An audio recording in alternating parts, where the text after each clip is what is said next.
Hi, Nick. Once you get into Turnitin, you join our class. It should come up as English Tanai.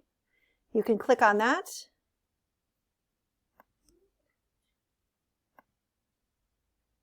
And then you will see there's an assignment. This is the summer reading dent, and you click the submit button.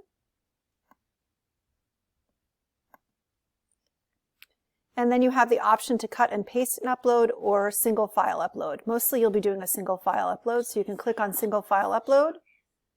You can title your submission.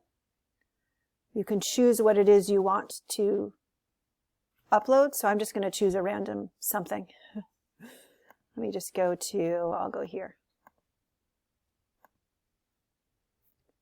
And then I click upload. Oh, I guess I need a title. And I click upload, and it will process. And then you have to confirm in order for it to upload, so I'm going to press confirm. And now my assignment has been posted to Turnitin.com. Let me know if you have any other questions.